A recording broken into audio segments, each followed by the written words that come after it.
Handa raw sumali si Senador Risa Hontiveros sa Senate probe sa umano'y budget insertion sakaling ikasanga ito. At sa gitna ng issue, transparency ang panawagan ni Hontiveros. Siyempre concerned ako. Pera ng mamamayan, literally, galing sa buwis ng mamamayan.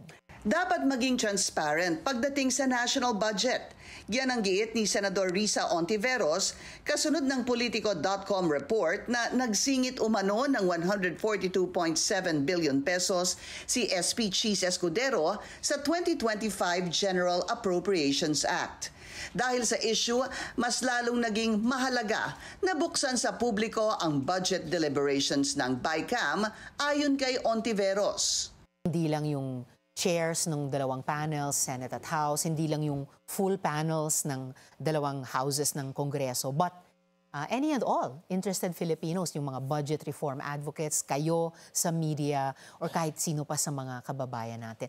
I don't see in principle why there would be any difficulty about that. I've raised that call. Sinabi na rin niya ni Sen Ping, narinig na rin natin kay Speaker. We should really give it a go.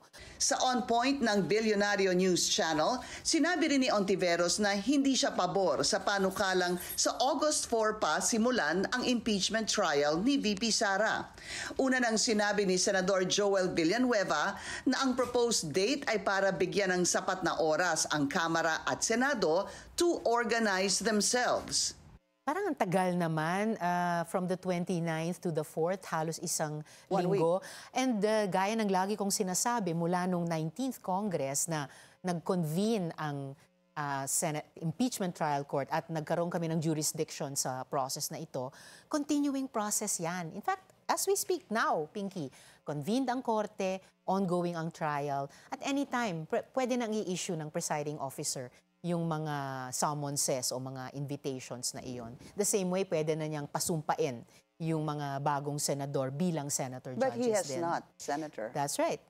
Giit pa ng senadora, dapat pagkasunduan ng lahat ng senator judges ang trial calendar.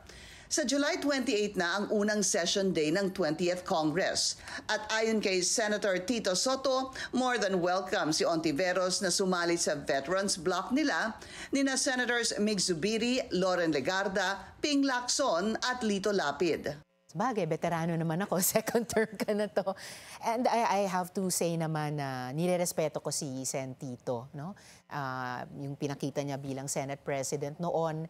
And bagamat magkaiba kami sa ilang mga, for example, social issues, pero nirerespeto ko siya. Pero nilinaw ni Hontiveros na ito ay option pa lang. Yung independent block, ideya ko yon nung una. Dahil sabi ko, hindi ako sasali sa majority, at hindi ako sasama sa minority noon kasi akala ko may ibang block na kukuha ng minority. Kung magiging iba yung final decision nila sa umaga ng 28th, kaya ko naisip, okay, tatayo na lang ako bilang independent senator. Ngayon na yung minority ay posibleng pamunuan ni na Sen Tito at may ilang mga feelers or announcement. So, nagbubukas din yung isip ko. So at least dalawa na yung options ko. Sa mga spekulasyon naman, nasasali sina Senador Kiko Pangilinan at Bam Aquino sa majority block. I don't feel napabayaan or naiwan. Kasi kanilang mga desisyon yan eh. Tulad nung ako, may desisyon din ako. So nagre-respetuhan kami. We are each accountable and responsible for our own decisions. At habang binubuo ang mga grupo sa Senado, naniniwala naman si Hontiveros na may sapat na suporta si SP Cheese para manatili sa pwesto sa kabila ng budget insertion controversy na umano'y kinasasangkutan nito.